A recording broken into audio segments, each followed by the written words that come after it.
MLC Ramesh పై దాడి ఘటనలో కేసులు నమోదయ్యాయి. 27 మంది వైసీపీ, 2 టీడీపీ నేతలపై కేసులు నమోదయ్యాయి. వైసీపీ ర్యాలీ కోడ్ ఉల్లంఘనలో 100 మందిపై కేసులు నమోదయ్యాయి. ఇప్పటికే 113 మందిపై బైండ్ ఓవర్ కేసులు నమోదయ్యాయి. సమస్యాత్మక ప్రాంతాల్లో పోలీసులు మోహరించారు. ఈ నెల 12న జరిగే ఎన్నికలో టీడీపీ అభ్యర్థిగా మారెడ్డి లతారెడ్డి, వైసీపీ నుంచి తుమ్మల హేమంత్ రెడ్డి పోటీలో ఉన్నారు. ప్రచారంలో దూసుకుపోతున్నారు.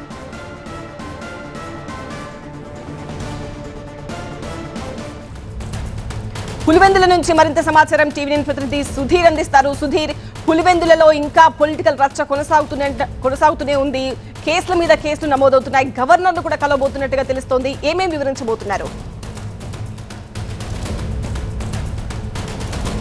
గత 2 రోజులుగా చూస్తే పులివెందులలో జరుగుతున్న సంఘటనల నేపథ్యంలో దాడులు, ప్రతిదాడులు జరుగుతూ ఉన్నాయి. దీని మీద వైసీపీ చాలా తీవ్రంగా దీని మీద గవర్నర్ని కలిసి వివరించాలని చెప్పేసి కూడా వాళ్ళు నిర్ణయం తీసుకుని తెలుస్తోంది. మరి కొద్దిసేపట్లో వైసీపీ నేతలందరూ కూడా గవర్నర్ను కలిసి పులివెందుల్లో జరిగిన ఇష్యూ మీద గవర్నర్కి వివరించబోతా ఉన్నారు. ముఖ్యంగా ఎమ్మెల్సీ మీద జరిగిన దాడి, అలాగే నిన్న డిఐజీ చేసిన వ్యాఖ్యల మీద కూడా గవర్నర్కి కలిసి వైసీపీ నేతలు దీని మీద వాళ్ళ వివరణ అయితే ఇవ్వనున్నారు. ముఖ్యంగా చెప్పుకుంటే నిన్న జరిగిన ర్యాలీకి సంబంధించి కూడా కేసులు పెట్టారు. అలాగే నిన్న ఎమ్మెల్సీ మీద జరిగిన దాడి, వేల్పుల రాము మీద జరిగిన దాడి, అంతకు ముందు రోజు ఇండిపెండెంట్ అభ్యర్థి సురేష్ రెడ్డి మీద జరిగిన దాడి, ఇవన్నీ కూడా చూస్తే ఇక్కడ చిన్న ఎన్నిక జెడ్పీటీసీ స్థానానికి జరిగే ఒక చిన్న ఎన్నికలో ఇంత అవాంఛనీయ సంఘటనలు జరుగుతూ ఉన్నాయి. పోలీసులు ఏం చేస్తున్నారు అనే దాని మీద వైసీపీ నేతలు అయితే మండిపడడం జరుగుతూ ఉంది. అలాగే టీడీపీ నేతలు కూడా వైసీపీ నేతల వ్యాఖ్యలను ఖండిస్తూ ఉన్నారు. ఎక్కడా కూడా అవాంఛనీయ సంఘటనలు జరగకుండా చూసుకోవాల్సింది పోలీసులు అయినప్పటికీ దాన్ని మా మీద బురద ఎందుకు చల్లుతారు టీడీపీ మీద అని చెప్పేసి టీడీపీ నేతలు కోరుతా ఉన్నారు.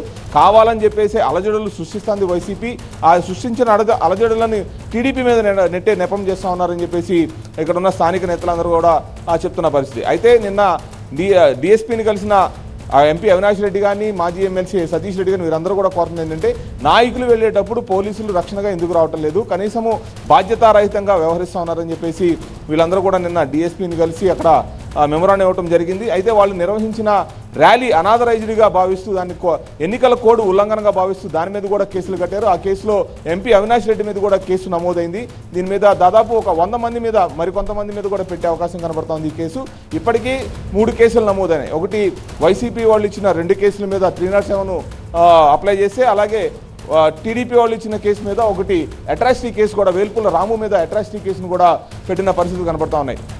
ఇంకా ఎన్నిక జరగడానికి ఈ నెల 12వ తారీఖున ఎన్నికలు జరగబోతా ఉన్నాయి. 10వ తారీఖు సాయంత్రం వరకు కూడా ప్రచారం చేసుకోవచ్చు. జరగబోయే ఈ 3 రోజుల్లో ఇంకెన్ని అవాంఛనీయ సంఘటనలు జరుగుతాయని చెప్పేసి కూడా ఇటు వైసీపీ ప్రశ్నిస్తున్న పరిస్థితి. దానికి సంబంధించి పోలీసులు కూడా ఎవరైతే ఏ గ్రామాల్లో పర్యటిస్తారో ఆ గ్రామాల పేర్లు మాకు ముందుగా చెప్తే ఆ గ్రామాలకు సంబంధించిన అనుమతులు ఇస్తాము, ఎవరు కూడా ఎదురుపడకుండా ఉండేదానికి ప్రయత్నం చేస్తామని చెప్పేసి కూడా పోలీసులు చెప్తా ఉన్నారు.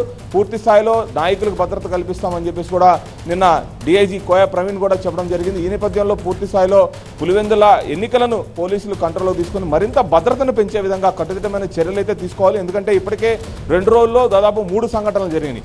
అందులోనూ నిన్న నల్లుగుండపల్లిలో ఉన్న దాడి అయితే చాలా తీవ్రంగా రాళ్లు రప్పలేసుకొని కొట్టుకుని కార్లు ధ్వంసం చేసిన పరిస్థితి కనబడుతోంది. ఈ నేపథ్యంలో ఎక్కడా కూడా రానున్న రోజుల్లో ఈ 4 రోజుల్లో 5 రోజుల్లో ఎటువంటి అవాంఛనీయ సంఘటనలు జరగకుండా పూర్తి స్థాయి భద్రత కల్పించేదానికి పోలీసులు అయితే చర్యలు తీసుకోవాలని కోరుకుంటున్నారు. అలాగే మరికొద్ది సేపట్లో వైసీపీ నేతలు గవర్నర్ను కలిసి నిన్న జరిగిన పరిణామాల మీద వివరించబోతా ఉన్నారు.